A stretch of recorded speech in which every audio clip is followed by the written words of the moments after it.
Okay, so hello, thank you all for coming along to the HR committee this afternoon. I'll just run through the fire evacuation procedure.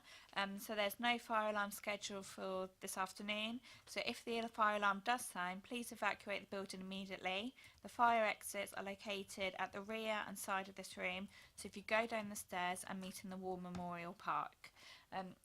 As normal, the meeting is being webcast, and can I also just ask you to make sure your mobile phone is turned off or on silent. Thank you. Okay, so in terms of apologies, Councillor Day is unable to attend. I think everybody else is here. And because it's the first meeting of the council year, we need to elect a vice chairman. So can I see if there's any nominations? Thank you.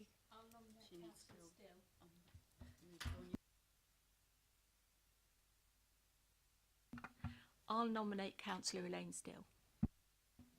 And Councillor, yeah, perfect. Got a seat waiting for you.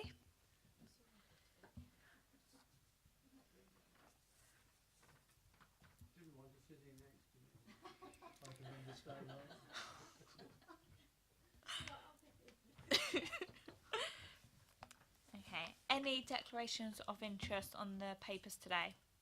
No. Okay, and that's what. So we've got Councillor Still as the vice chairman, and we've got Councillor Saunders sat here because I've invited him up as the portfolio holder. Okay. Any urgent matters? No. Okay, and then we move on to the meeting, the minutes of the meeting held on the 21st of April. Are we all agreed? Yep, so they're okay to be signed. And then we've got the minutes of the JCC meeting held on the 10th of July, which was chaired by Councillor Still. Are we okay just to note those meetings? Yeah. Okay, and then on the same subject, so the JCC committee, we've got to appoint 3 councillors. So it would be myself as the chair, Councillor Saunders as the portfolio holder. So can I propose we have 1 Conservative, Councillor Day to attend for the Lib Dems, he's also agreed, and then, yep, Councillor Westbrook to attend for Labour. Perfect. Do you want a Conservative one? Yes, please. I'm happy to attend. You only want 3, don't you? Yeah, so 1. Yeah, yep. No, that's fine. Okay, so are we all agreed on the committee? Yeah, perfect, thank you. Okay, so on to the first paper. So we've got the annual review of the health and safety for 2016 to 2017. So Sheila Smith is here to present on the report. So can I hand over to you? If it's okay, members, I will actually hand over to our Corporate Health and Safety Advisor, Paul Beaumont, to present on this report. Thank you. Sorry, Paul, I do apologise. Okay, thank you, Chair, fellow committee members and colleagues. The report I present to this committee today is an annual report. It details the current health and safety standards and progress that I, colleagues of the corporate and operations health and safety and wellbeing committees have achieved in the last 12 months. The safety approach taken here at Basingstoke is a sensible management approach. We have robust policies, systems, risk assessments, procedures to prevent serious injury and ill health. And my throat is seizing up, I'm afraid. Whether the activities are performed by our own employees or indeed by our contracting partners or agents. In the report, I've explained the Council's current safety record. I've produced our statistical data of the incidents for 2016-17. All of these are minor severity, which is good. We learn from these incidents, and in the last 12 months, we've made a resource investment in employee training to improve and challenge some safety behaviours. And in addition, we've continued to provide manager and safety representative training so that those individuals can contribute to our work and achieve a nationally accredited qualification in managing safely. Finally, in the closing stage of this report, I've shown the Council's projected action plan. This demonstrates the commitment from managers and the 2 health and safety wellbeing committees that remain proactive here at Basingstoke and Dean. Chair, I'd like this committee to note the contents of the report and work alongside us while we make a journey of continuous improvement. Thank you. Councillor Sanders, as a portfolio holder, do you have anything to add?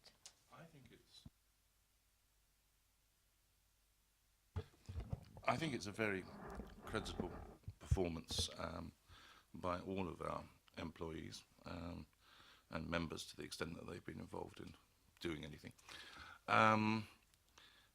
But it's one of these things that you can never be complacent about. You're only as good as the last time you didn't have an accident.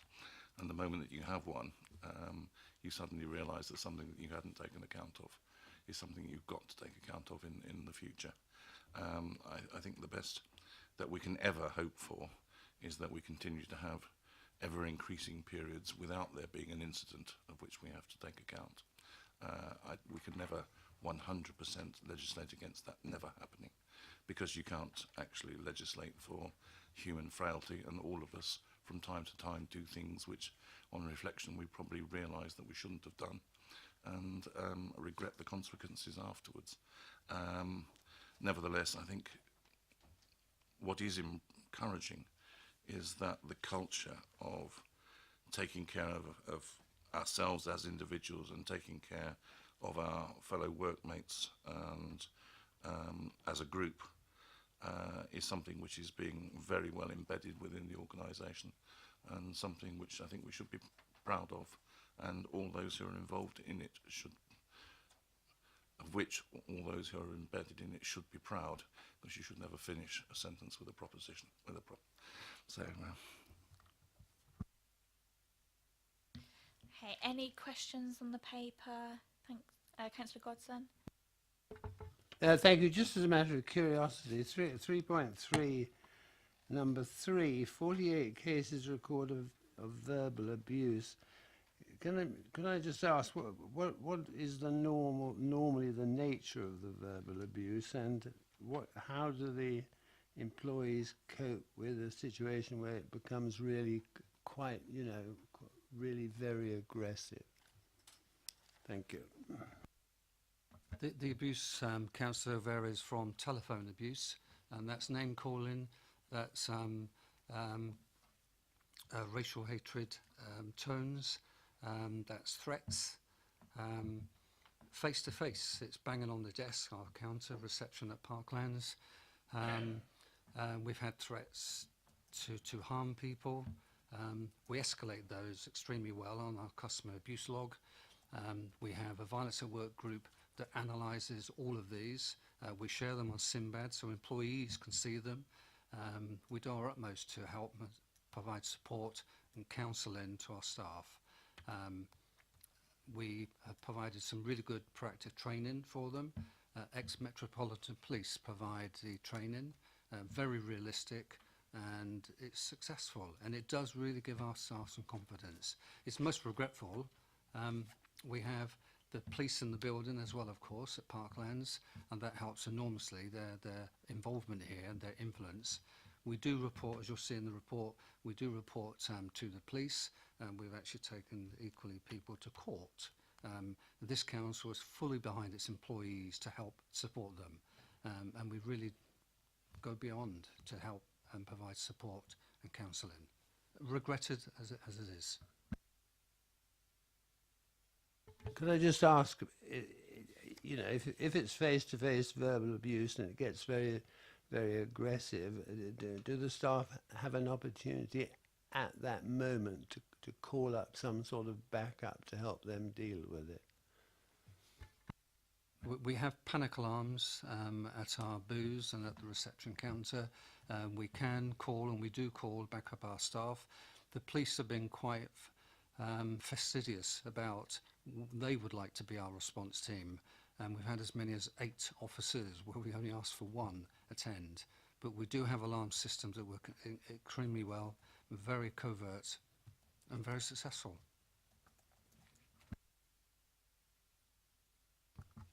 just to add to that, I mean, we do have staff who don't encounter these problems within the confines of the council offices.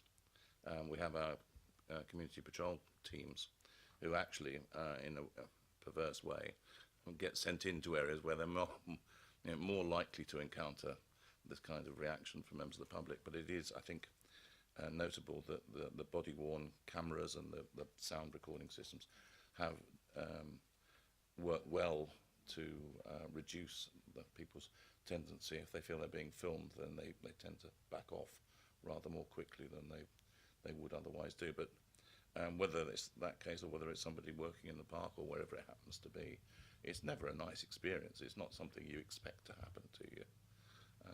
And the more that we can do to try and reduce it, the better, I think. Okay. Can I confirm the report is noted? Agreed? Thank you. Okay, so agenda item 9. So this is the HR annual review and operational management issues. So we've got Shelley Smith here to present. Hand over. Thank you. Thank you, Chair. This is quite a detailed report, and it sets out the Council's people strategy, which essentially explains how the Council will achieve its objectives through a high-performing, happy, motivated and highly skilled workforce. And it focuses on 4 key themes. Those are attracting the best staff to come and work for us, engaging with our staff when they do work for us, developing our staff and rewarding them well. The report pulls out key organisational development activities and workforce indicators under each of those 4 themes. And there's been significant activity in progress in all of those areas. So just as an example, under the attract theme, one of the areas that we've been particularly focusing on this year is our apprentices. In the report, it highlights, for example, that 32 apprentices have been in the Council's employment since 2010. We currently have 11 in post. 2 more have joined us since I wrote this report. Another one is due to start next week, and we are currently advertising for a legal administrator apprentice. There's also been considerable activity by the HR team delivering employability events, for example, such as mock interviews, skills days and careers fairs at many of the local schools, colleges, and branching out to local youth clubs within the borough. And that includes events at Dove House, Bishop Challoner, the Hurst, King's Furlong, the Vine and Fort Hill schools, and Westside Youth Club and Queen Mary's College and Beacott. Since April as well, we've also run an event at Cranbourne School, and we have another one in the diary for November this year to deliver a careers fair for them. So last year, the HR team engaged with 2,124 young people in an employability programme, which is a great way to ensure that the Council is helping to increase employability skills for young people in the borough by making them work ready, and ensuring that they are aware of what the Council offers through apprenticeships, as well as raising the Council's profile as a great place for them to work potentially in the future. So that's just a highlight of some of the activity under the attract theme. I'm very happy to answer questions on any of the other 3 areas that we are focusing on in this report, or any of the workforce profile indicators if members wish me to. Thank you. Thank you. Councillor Westbrook. Thank you. PQ scheme, the personal qualification scheme. Page 25, 1.5. Last sentence says 17 were approved in 2016-17, 26 were approved in 2017-18. Does that mean 26 so far then, this year? Yeah, we consider PQ applications in line with the academic year. So staff are able to apply in April every year, normally for courses to start the following September. So in April this year, we approved 26 applications for professional qualifications. Most of those will start in September, October this year. We also have within that 26, some of those staff will be doing courses that span 2 years. So they may have started those courses last year, and then some of that number will be people who are continuing their course this financial year. Any other questions? So we agree that we note the report and... Oh, sorry, Councillor Gosden, sorry. Sorry. Just as a matter of interest, on page 36, 5.8, when it says the employees can request funding for qualifications which are essential for their current role. presumably they ought to be acquiring those qualifications before they take up their current role, if they're essential for their current role. Should they not?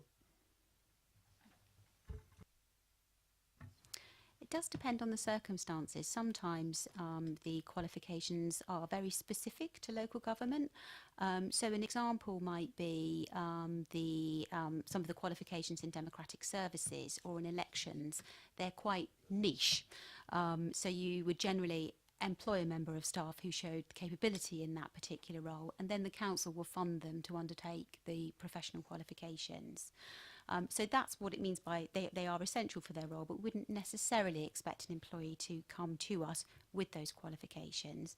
And we do sometimes also fund developmental qualifications. So that might be more of somebody who's interested in being promoted into a different role in the future that benefits the council as well, because that's good for succession planning. It means we keep that individual for longer. And it means the employee themselves has developed and has the potential to develop their career for the future. Councillor Boyer. Thank you. Can I just pick out one thing about apprentices? 5 have left during their apprenticeship. Can you tell me why? Sometimes it might be that they're not suited to the role or the organisation. And I guess it's worth remembering that very often most of the apprentices that we take on are individuals who are either straight from school or straight from college. Probably this is their first experience of ever working. And we often find it's the case as well that people haven't even done Saturday jobs, for example, when they've come to work for us. And sometimes, occasionally, not always, occasionally people do struggle to make that transition into the world of work. So even, sort of simple things like sort of arriving at a certain time, undertaking some of the tasks, on some occasions, rarely, they might struggle with that. We do everything we can to try and support and help those young people to try and make that transition. But sometimes that's not always the case. So often it is the case that they're just not suited to the work or to the council, and perhaps they need to go on and do some more study or look for a role elsewhere that's possibly more suited to them. Can I come back? Yeah. So if you lose an apprentice halfway through the year, for example, do you re-advertise the job? Bearing in mind there are children that leave school or and just aren't doing anything and could take up a role if there was one available. Yeah, we do. The ideal time to recruit for apprentices is obviously to link in again with the academic year. So ideally, we're looking to advertise sort of May, June for a September start date to tie in with when they get their GCSE or A-level results or whatever, then to start in September. But that's not always the case. Sometimes we have advertised roles at different times throughout the years because somebody has left, and very often the apprenticeship qualifications that they're doing are relatively flexible in terms of when they can undertake those. So yeah, we do advertise at all times of the year, but ideally to tie in with the academic year. Councillor Potter. Much. I just wonder whether Shella might have a view about looking at the graph on page 48 about sickness absence. There appears to have been a steady increase in sickness absence over the last 2 years, so she might have hopefully an observation to make about that. And on the next page, which is page 49, law and governance, employing 43.5 members of staff, appears to be the highest in terms of all of the sickness absences. And again, I'd be interested to have a view about why she thinks that might be the case, if there are any reasons for that. And can I just couple one last thing with it so that it can all be done together? Just on page 52, under figure 15, we have the analysis of total average sickness days per employee by grade range, noting, by the way, that the apprentices come out top of that, which I'm pleased to see. But, for example, on grades 13 to 14, we end up with 233 days lost, 9 individuals in that grade range, number of individuals with absence, which is 3. and yet the average length of absence is 26. It's, the 233 is divided by the 9, not the 3 who've actually been off ill. It just seems a very peculiar way of doing that type of calculation. Why would the 6 who have presumably an exemplary sickness record be drawn into that analysis of average absence per employee? I don't think I've ever seen it done that way before. Is that usual? Thank you, Councillor Foster. If I take those 3 questions in turn, in terms of an increase in sickness absence over the last couple of years, there has been a gradual increase, small increase in absence. I would point out that we're still performing well against the local government group generally, but ideally you'd want to see that trend coming down rather than going up. I think when we look at our absence trends, what we notice in particular is that the issue is with long-term absence. There is not an issue here with repeated short-term absence, which is often more disruptive because it's unplanned for and can be more of an indicator of perhaps poor morale, poor management, those sorts of issues. So it's heartening to note that we don't have an issue with short-term absence, and that's actually an improving picture. In terms of the long-term absence, what we try and do in terms of managing long-term absence is try and, well, firstly prevent individuals from going off sick in the first place, but clearly that's not always possible, and sometimes unfortunately people are unwell.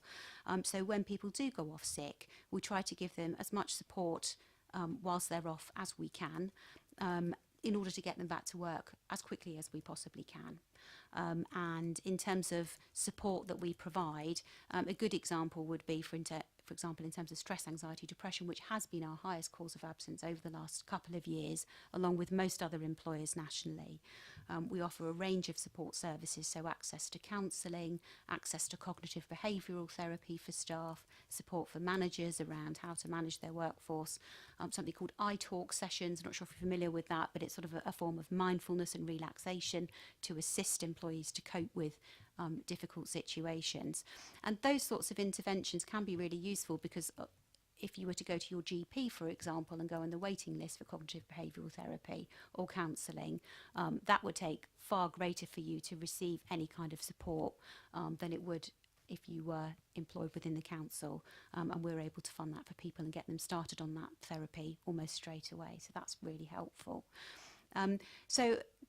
I think in terms of the increases in long-term absence, it is really just those 1 or 2 cases. We're still a relatively small employer, and 1 or 2 long-term cases can skew the figures a little. And you asked about law and governance, and I think that's a really good example of where that has happened. And I've given a bit of analysis of this for law and governance on page 32. In the bullet point section, the second to last bullet point in paragraph 4.7. So 84% of the absence in law and governance is long term, but that's only attributed to 6 individuals, and in particular 2 employees. So one of those employees was absent for 228 days and another for 101 days. So you can see that that high level of absence by just a very small number of people does sort of disproportionately skew the figures. And in terms of your final question around how we work out average days lost, we do include all employees who have had absence when we're working, we do include all employees in a particular group when we're trying to work out the average for that group. So for example, if it's the council-wide figure, we will look at the total number of days lost and divide it by the total number of employees. Some employees will have had no absence, some employees will have had very high absence, and it gives you an average figure. That is something that is repeated by most employers. That's how the Chartered Institute of Personnel and Development work out average figures. So that's generally the approach that we've adopted here.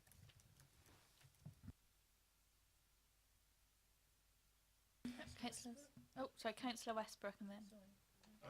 I just wanted to ask a question, raise a point. But we struggle and have struggled for as long as I can remember, trying to work out what the impact of long-term absence is compared with short-term absence to try and understand our figures. And I just wonder, maybe on that graph that we first started looking at, I've lost the page now, but 49 was it, I think, like that. maybe we could actually show 2 lines, one for short-term absence and one for long-term absence, as well as the total figure, that would just give us an indication of where the movement is coming. Because if, as you it may not be 49, it was the one before it, I think, the line graph, but something like that would be helpful, I think. Just to, now you're going to tell me it's there already. I know. That's senility for you probably, but and the other point I was going to ask a question about was in terms of increasing amounts of long-term absence. Is there any correlation with average age of those people who are having longer periods of absence? Because it may be that in some sections we have an ageing workforce, and sadly, as you know, one finds as you get older, you tend to have more things wrong with you.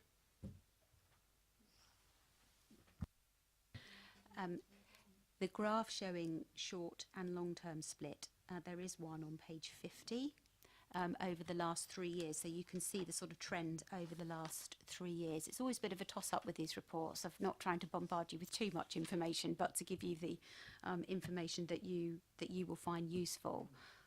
So we can always present that in a different way, or a myriad different ways, depending on what the committee find helpful. The point about age is really... Yeah. Yeah, we could certainly split the graph on page 48 in a similar way to the graph on page 50, which does split it by short and long-term age, but do that as a line graph instead of bar charts, for example. In terms of the split by age, that's not a piece of analysis that we have done actually, but certainly something that we can do for the next report. There has been some research done on that generally. It's not necessarily the case that older workers have more absence than younger workers, but one issue I know that can be a problem is that an older worker might have something that will become more significant, a long-term, more debilitating condition. So generally it's not the case that older workers do have higher absence, but if they do have something, it can sometimes be more serious and long-term. But we can do that analysis for council employees for sure. That would be useful, because it will be it's sensible that we need to sort of look ahead. And I mean, it may well be, as you say, that there is no correlation between age profile and periods of long-term absence, in which case fine. But if there is, and if we look at what the average age of our workforce is currently and what it's likely to project it to be, then we maybe need to be thinking about mitigating measures to take in terms of the kind of care and support that we provide or whatever to help people through that process. Because one of the great benefits is having a stable workforce. You want people to be with you as long as they can, provided they're performing and able to perform. And therefore we need to make sure that we can help them through that process.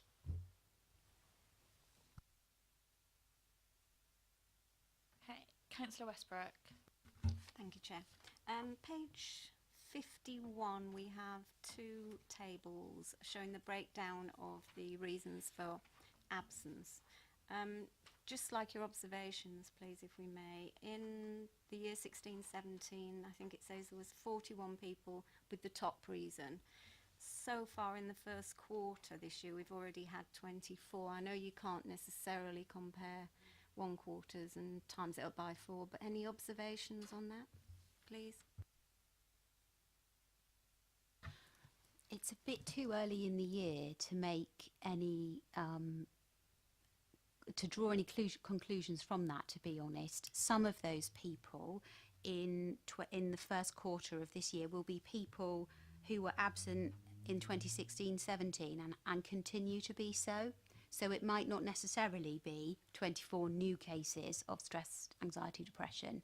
In many cases it will be people who are still off with that absence, and it's just crossed from the end of 2016-17 into Q1. I will certainly be able to draw some more analysis of that after the next quarter, and perhaps that's something I could raise with the next joint consultative committee meeting, for example. Councillor Still.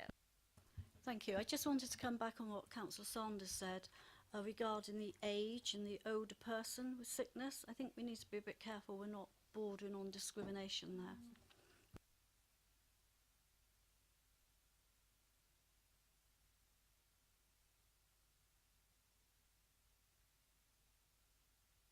Councillor Boyer.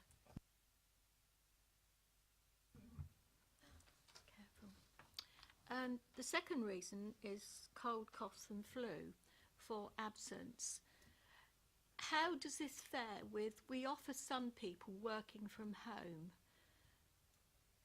If more people worked from home, because we've been looking at that as a council, surely that figure would come right down, because you might not feel well enough to come to work, but you would still work from home. Yeah, absolutely. But not all roles can work from home. So a good example would be a parking attendant for a civil enforcement officer, or one of our community safety patrol officers, or somebody in street scene and parks team. It might not be possible for them to work from home. One of the other things that we absolutely take your point though, in some cases where an individual isn't feeling, we need to be really careful about encouraging a culture where people feel that if they are unwell, they need to report sick. If they feel just a bit iffy and can still do some valuable work whilst at home, that's one thing, but we do need to be really careful about not encouraging a culture which is called often presenteeism. So we don't want people coming into work when they feel really poorly either.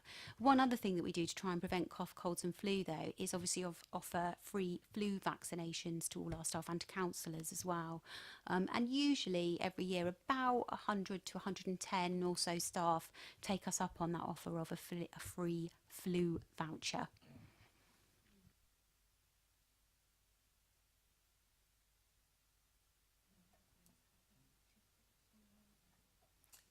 Any other comments, questions on that paper? No. Okay, so let's go back to it.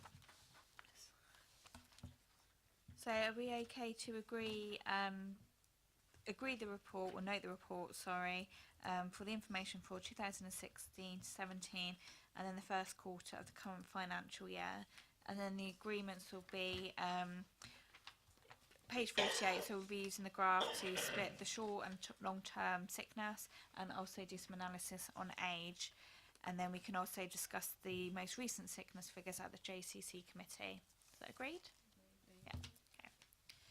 Right, so on to item 10. So this is on pay benchmarking. So again, Shella will give us an update on where we're on, and then we've got some points to note. Thank you. Thank you, Chair. So this is a follow-on to a report that the committee received on the 6th of March this year regarding the pay policy statement for 2017-18. That report included information about the findings of a market pay review, which was carried out last October by an independent reward specialist, Corn Ferry Hay Group. The key finding of the pay review was that the Council's pay policy statement aspiration to pay upper quartile against local authorities has been largely achieved, and this is actually the case for over 98% of the Council's workforce. The report provides an update on 11 posts that were identified by Corn Ferry Hay Group as not being paid at the upper quartile level. A comparison has been made of the protected characteristics of employees in those 11 posts with protected characteristics for all council employees. But unfortunately, the very small number of people in that group at just 11 means that any variations cannot really be considered to be statistically significant. Nonetheless, a proactive approach has been taken to address the issue of the pay for those 11 posts not being in line with the Council's pay policy statement, and 6 of those 11 posts have now been addressed. And there's a table in the report which just explains the actions which have been taken. There is only one post still to be addressed, which is 5 of the 6 head of service posts. An action is underway to deal with this, and in the first instance that consists of undertaking some more bespoke pay benchmarking of specific head of service roles with other councils in our pay benchmarking group. So the committee will be asked at this meeting, at the next meeting rather, to review the frequency with which pay benchmarking takes place, and at the next committee meeting, when HR committee considers the pay policy statement, you will also be given an update on the outcome of the head of service pay benchmarking. Thank you. Okay, so I think if we split the paper into two sections, so the first one is the action taken to address the pay for the 11 posts in the Corn Ferry Hay Group report. Have you got any questions, comments on that area? Councillor Potter? Nothing contentious at this juncture. Obviously, and you all know I want to speak on something later. But just firstly, can I just put it on record? I have asked for a copy of the Corn Ferry Hay Group report of October 16 on a number of occasions, you know, the full report. I haven't had it yet. I just wonder, I don't know whether everybody wants it, but I do, please. So can I make that request again? Second thing, just to clarify, in terms of the small number of posts as you describe it, obviously you don't fall within the top quartile. I am right in saying, going back that little time, the figure that I quoted in a number of bits of correspondence, about 18%, that was a figure at the time, and that's now improved down to this very small number. That's correct as well, is it? Okay. Okay, so can we note the first action then in regards to the Corn Ferry Hay Group report, and the councillors will receive a copy of this. Okay. If we move on to the second point then, where the HR committee will carry out its annual review of the pay policy statement in February next year before making the recommendation to council, and at this time the committee will be asked for its view on frequency which pay benchmarking should be undertaken. Any comments, questions on that section? So we're all okay to note it. Oh, Councillor Sanders. There is a point here which I think we do need to address at some point in the future, and that is exactly what we mean by upper quartile. Because upper quartile is a range. And so do we mean that the whole of our pay grade in each grade is in the upper quartile, or is it that the top of the pay grade is in the upper quartile, or is it a midpoint somewhere is in the upper quarter? And we've never really addressed this issue of what we mean by what we're saying. Now, it may well be, when we come to look at it, that we find that almost all of our grades are comfortably within the upper quartile anyway, but I think we do need to do the work and consider that at the time when we get the next review, coming in and say what exactly is it that we want to see going forward, and how do we stack up against what we want to see. I mean, personally, I think it is quite reasonable to say that somebody who is newly appointed to a post does not start performing at 100% of their ability to perform that post until maybe after 1 or 2 years. You work your way up to that, and then you hopefully proceed to work better and better as you go on. And therefore, to wait until you got right to the very top level to achieve upper quartile status is effectively saying that the most of the pay grade is below upper quartile. And that has not been what our ambition has been up until now. Equally, to say that you have to start in upper quartile when you very probably are not giving an upper quartile performance would again be wrong. And the answer is probably that it should be around the midpoint, is my personal perspective on that. But I think we need to do some more work to see how other people operate, you know, how they define what they mean by that, and what other and where we currently sit against those different benchmarks. Okay, so that'll be looked at in February 2018. Councillor Potter.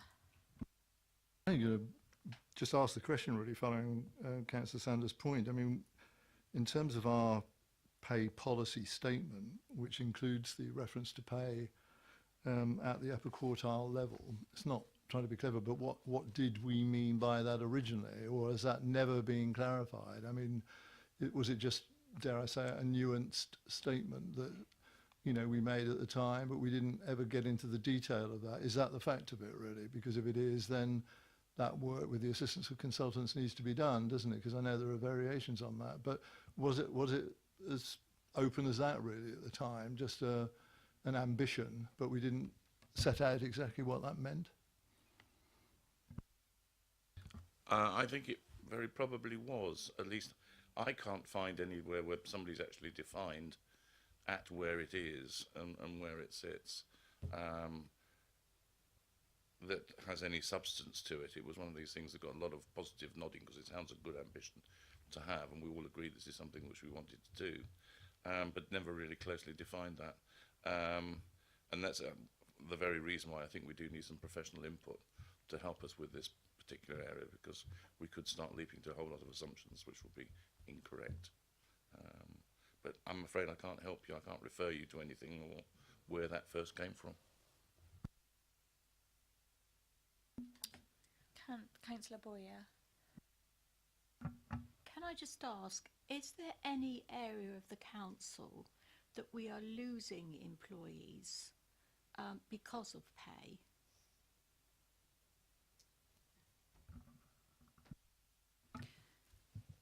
No, turnover is very low in general, and you will have seen in the HR operational management issues report, turnover generally is very low. We have had some areas though where we've had difficulty recruiting. And an example of that, well, there's two examples I could give you of that. One was in elections, which again is a very specialist post in terms of you don't get those posts anywhere else. And another is in legal roles. So there is a real issue in the market at the moment with lawyers who want to come and work in the public sector. And I know that that is not just an issue for the council. It is an issue with colleagues that I speak to across Hampshire and other areas. There is just a shortage of lawyers out there. So in those sorts of situations, the pay policy statement does provide facility for us to look at things like market supplements. So an example might be to offer somebody, as we have done recently, something that's known sort of colloquially as a golden hello. So you'll give somebody an extra bonus for joining the council, provided they stay, for example, for at least a year, as a way of trying to get people into posts that are very hard to recruit.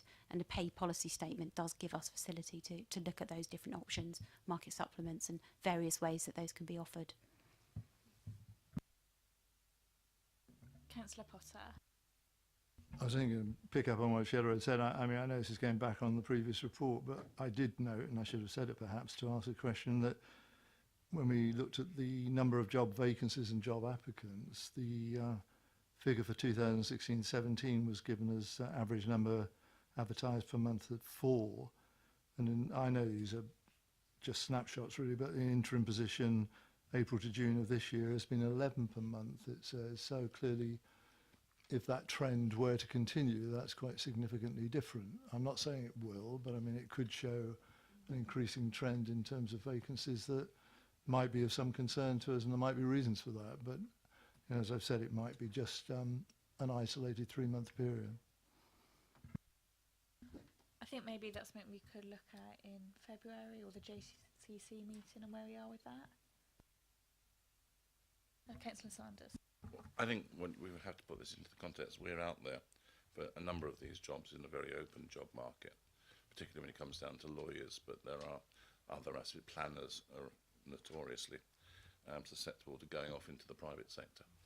And we do have a situation where currently we've got the lowest level of unemployment in Basingstoke of anywhere in the south of England, and it's at an all-time low. So it isn't surprising, therefore, that there is pressure from other people to meet their vacancies by pushing to attract some of our own staff, and some will go inevitably at that situation. If they've got young families or whatever, then the financial increase is very important. What it means to do is we need to make sure that we are constantly reviewing our pay benchmarking and making sure that we are as fair and equitable as we can be, and make sure that actually what we have is a jolly good place to work, so that people enjoy working, because money's one thing, but if you don't enjoy going to work every day, it's a bit of a soulless existence that you finish up with in the fullness of time. Councillor Boyer.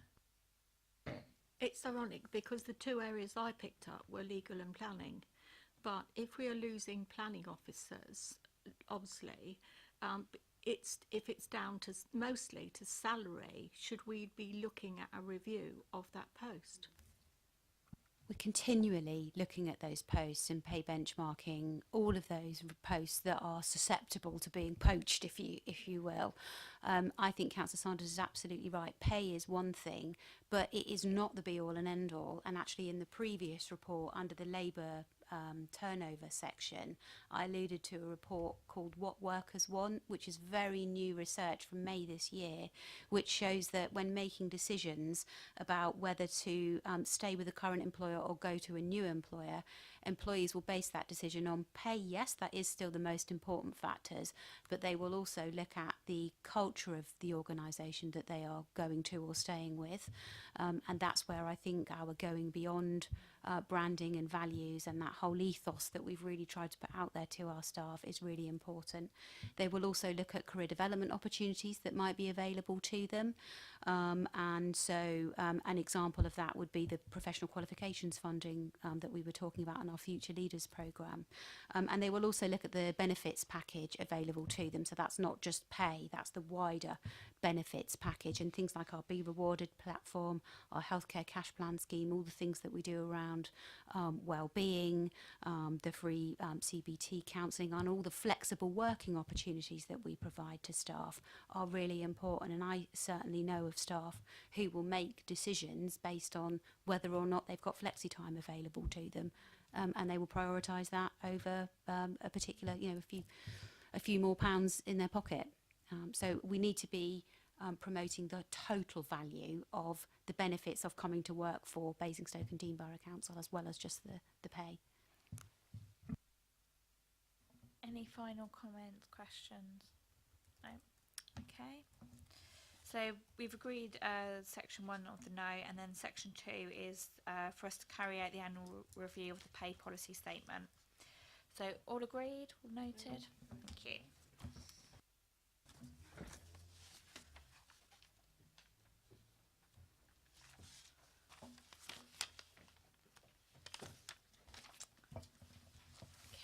Move on to the last item now. So this is the employment termination cost during 2016-17. As members have seen, there is a confidential section of this paper, so if you do wish to discuss or ask any questions on it, please let me know, as we will need to move into private session. And then we've got Paul Mahoney is coming along to present. Thank you. Okay, firstly, it's an annual report that we bring along, obviously, every year, just to provide information to committee on movements in terminating employee contracts.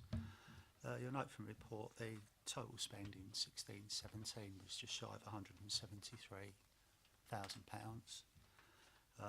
We'd like to know that all costs were met from existing savings on employee budgets. Obviously, as the Chair mentioned, there is a confidential appendix which provides a bit more information around this subject. And finally, really, my point is that the termination of contracts were compliant with our pay policy. That's pretty much what I've got to say. So. Thank you. So we've just been asked to note the settlement agreements. Are there any questions around the paper as a whole, or has anyone got any specific questions which we may need to move into private session on? No? All noted? Perfect, thank you. Okay, and then finally, we've not got any confidential matters to discuss further. So I suppose meeting's closed. What's the time, sorry? 15:21. So thank you all for coming. Thanks.